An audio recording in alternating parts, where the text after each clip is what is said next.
you relaxed now? I am relaxed. Thank you for that. I would like a little bubbling stream playing in the background as well. Bubbling stream? What is that? That helps me relax, you know? Like, do you ever use the relaxation apps or anything like that? No, what's a bubbling stream? I don't... Like a creek, like a, you know, bubbling stream. I thought you meant like an automatic, like little bubble maker that was gonna like have bubbles floating. Oh, no, I was thinking about all of the apps that I use to help myself relax. Believe it or not, today is National Relaxation Day. Wait, let's check out some of your apps. So you have like legitimate apps? Yeah, well, I don't have my, to help me sleep and to help me just kind of come down a little bit. Yeah. Really? And I know I've told you I have a Balance. I should have brought that out here too. That's doTERRA relaxation, kind of a stabilizing essential oil. Nice. Kind of brings you. Yeah. So I use all sorts of tools because I do think I'm one of those like go, go, go people, and I have a hard time slowing down. So yeah, you don't use any. You have a motor that like, I know. You're up early, up late. It's incredible. I sometimes, working early, you can often do a double day. You know, you work all morning and then it's like, I get done with work, it's 1 o'clock. I'm like, all right, let's start all over again and go do lunch and go work out and go do stuff with the kids. And so, but this would have fit last week. You shut off your phone for like, what, 5 days? Did that help you relax? Oh my gosh. Even Ozzy was like, I haven't seen you this relaxed in a super long time. The people I was hanging out with are like, dude, you look so chill right now. I'm like, I know, I should just kind of like put this thing aside maybe indefinitely and just sort of walk through life with no watch, no nothing. What else helps you relax? Not a bubbling stream, apparently. I was gonna say. I mean, I do yoga, so that I think definitely helps. Like I can zen out doing that. That's why that was my Om chant right there. Yeah. Do you do that in class? And everyone's like, killing my vibe. My zen is gone.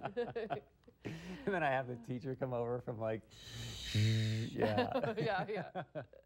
I do. That helps too. So I love to do yoga. Sometimes that last 5 minutes of like body flow meditation I struggle with because it's good and bad. Like you have to like calm your mind and, you know, I've learned some techniques from different things. I know we're doing the Women's Health Conference, and I've done some Women Connect chamber events where they teach you little things that, and this is one that I feel like I use a lot when I close my eyes. Or first you can start with, I'm gonna help you relax, okay, at home. Think about everything you need to do today. No, and like in your mind, no, I know, but wait, hold on. So you kind of write down like, I need to buy groceries, I should clean my house. You know, you see it all, you close your eyes. And then, like it's a dry erase board, clear your board. Clear your board. I like that. And then you relax. And so sometimes when I'm laying there and I close my eyes, I'll just say, clear your board. Clear your board. It seems weird. But that's why I had to explain why you write down the list of things, because otherwise I'll be like, oh, what if I forget to vacuum? Oh, there's no milk in the fridge. Clear your board. Clear your board. So anyway, today is National Relaxation. When you have an actual write-in planner? I'm like, it's okay. Put it all out there. But that's kind of part of it. If you write it down, even in your head, then you can wipe it clear. Otherwise, things keep sneaking into your head. So is JB ever like, wait, what are you talking about? Clear your board. Clear your board. Yeah, if I'm arguing, I'm like, I just want to kick you in the shin. Clear your board. Clear your board. So you have a really good golf announcer voice, by the way. Clear your board. You know, this weekend I was, and I don't know, maybe it's from hanging out with you. I was at my brother's place and we were watching some golf. Yes. And it was the first time I'd ever watched the announcer. You know, like I've watched, but it was like the not pregame, but you know, where they were like, it was the pregame show. That's not what they call it for golf, right? And they were all, the announcers are very different. I mean, during action and stuff, I find that very funny. Even when they're really excited, the fans are, that's a nice one. You know, it's like a loud whisper, but super chill. It's like the best thing to have on a Sunday when it's kind of cool out and it's nice and it's like kind of low and you just sort of go in and out of naps and you're just like, oh, they're still golfing. Yeah, he's at the 12th Is Tiger hole. up? Is Tiger up? That's exactly it. I kept asking my brother, I was like, well, how's Tiger doing? He's like, it just started. It's not that fast. Not like I can update you every 5 minutes on how Tiger Woods is doing, but I guess. Something about it. Like, I used to be like, why in the world are we watching golf? And then you start watching, like, this is so chill. It's kind of nice. And kind of funny.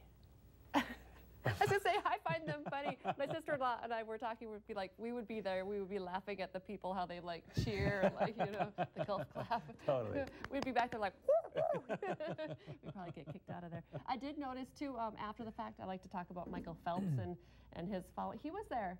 Was so he? I could be like just on the celebrity there you go. watch. At Through these, TMZ, yeah. Yeah, the PGA Tour, well, I guess I was going to say, who knew? Everybody except for me. That's why I need to start watching golf, because Some big names We need to are get you there. out in the field with a camera so you can be like that TMZ person. You know? Michael Phelps, what do you think about what happened today?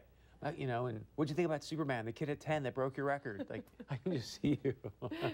And then he would go to the courthouse and he would have a restraining order. I'd have to be like 100 feet away and like still yelling. But you know, I can see you. You'd be taking pictures of that restraining order, tweeting that out. Look at this, I got a restraining order from Michael Phelps. It'd probably be worth it. No, I don't want to be that crazy, but it would be fun. So now I think it may be on my bucket list to go check out one of these Golf PGA events. Yeah.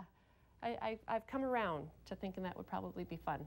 I don't know. Have you ever? I think the U.S. Open, not a pro one, but I think the U.S. Open is in Pebble Beach next year, or this coming year. So that would be perfect for us. North Dakota Today live. From Pebble Beach. From Pebble Beach. Let's work on that. My goodness. Every day, just hanging out in Monterey. All right, let's I'm relaxing. I'm like, yeah. clear your board in Pebble Beach.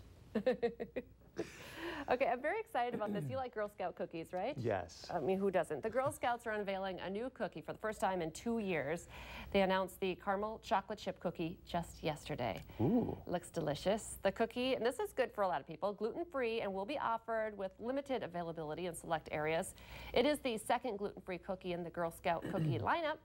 The Toffee-tastic cookie was introduced in 2015. That's also going to be returning in some areas. I guess everything's kind of going gluten-free now, but this new feature is rich, do you say caramel or caramel? I say caramel, but I do too. It kind of sounds better when you say caramel. It sounds more golfy if you say caramel, right? The rich caramel semi-sweet chocolate chips. And a hint of sea salt, so that's going to be the 2018-29. Oh my gosh, I hope Aji's not watching, because anything with chocolate, caramel, and sea salt, she will just really take it down, yeah. Like, you know, they've got the, I can't even think what they are right now, but anything that's chocolate, like chocolate bars, chocolate whatever, there'll be like bags of that at our house. As long as it's got chocolate, does she sea have to salt, hide and it caramel. from you? Do you hide treats No, from no, yourself? not at all. No, that's not your thing? I mean, I'll definitely get after it, but ice cream is my thing. Not that I hide it, but man, even just recently, like I got a nice Haagen-Dazs chocolate peanut butter, the pint. And I was like, oh yeah, I'll get one of these. This will last me for a while. It's gone. I was to say, pint's not very big, but I mean, when you do it in like a night or two. I suppose. Actually, some of the specialty ice creams, they are a little bit rich. Oof. This is always fun when these lists come out, like your favorite song, favorite movie. The latest one out, favorite movie from the 90s. Do you have a favorite movie from the 90s? I don't have any. I mean, would that be like a Breakfast Club or 16 Candles? I looked it up, so I say 16 Candles is my favorite, but that was actually in the 80s. It's your favorite movie ever? Ever. That's funny you brought that one up, because I looked it up, but it's Molly Ringwald. Anything, yeah, Pretty in Pink, Breakfast Club, but 16 Candles, my all-time favorite. But that was 80s. So we have the list of by state.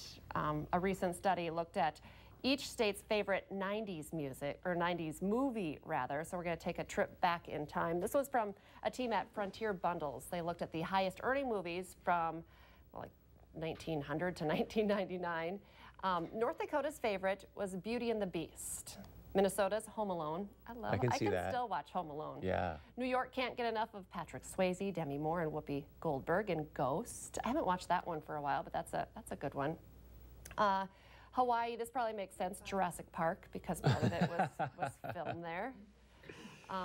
This also makes sense, Twister, most popular in Oklahoma and Kentucky, where, you know, twisters are a regular thing. Cows flying through the air. Wasn't that in Twister? There's some pretty cool stuff in that movie. I don't know if I ever saw Twister. What? Yeah. The 90s were also a powerhouse decade for Disney. A lot of commercial success. The Lion King was the most popular film in 8 different states. Of course, it won a lot of awards as well.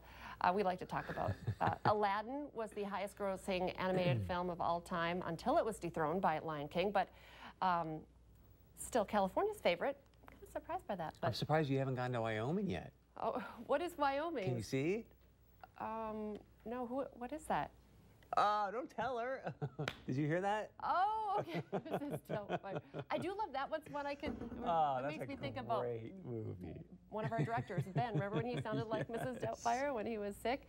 Oh yes. I was like doing my geography. I was like, okay, what are we? Oh, Mrs. Doubtfire. Okay, but so I did a little research, and so I did find out that you know, obviously 16 Candles was from the 80s, so we went too far back. But these movies that I like from the 90s did not make the list. Clueless, that was 1995. As soon as I said that to Sydney, our producer, she was, well, which one was it? As If. And I was like, whatever. So we kind of, that was a good one. Connected on Clueless. Yeah, it was good stuff. Pulp Fiction, did you like that one? It was okay. That was in 94. I'm not a big it's kind Tarantino of fan, are you? Yeah, I was going to say, I kind of like his. I know, well, I went from Clueless to Pulp Fiction, so kind of cover the board there. I was going to say. But also, Titanic. Oh, how could you forget that one after James Corden yesterday? Yeah, that was in 1997 to kind of bring you back to. So that movie was what, like 3 hours long, right? It's really long. Were you one of those people that could go and do back-to-back Titanic viewings? Like there's some people that would go see it, go right back around, go pay again, and see it again.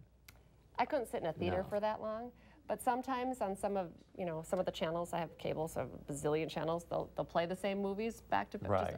I would probably watch Titanic 2-3 times. Like when you can kind of go in and out a little bit, like, oh, I might go fold some laundry and come back and sit and watch it again. You might be able to watch it back to back if you use some of your own self-coaching. On a tip? Clear the board. Exactly. Clear the board. You're going to use that now. I'm so all over that. Clear the board. All right, Twilight fans, did you get into the movie? Not at all. The movie series? Did you read the books? I didn't read the books. Did you like any of the Twilight stuff? I watched one. I did. Well, I had to keep up. I didn't know, which team I was on. Okay, well, this is big news for Twilight fans.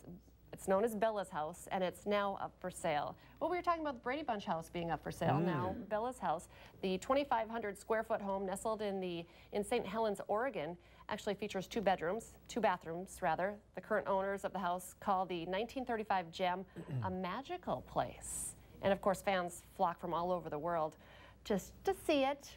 And this one's reasonably priced, $350,000. Where's it located at? Do you know? In Oregon. In Oregon. I don't know where in Oregon. Yeah. But, there you go. If you want to move west. I don't even know who Bella is. Who is Bella?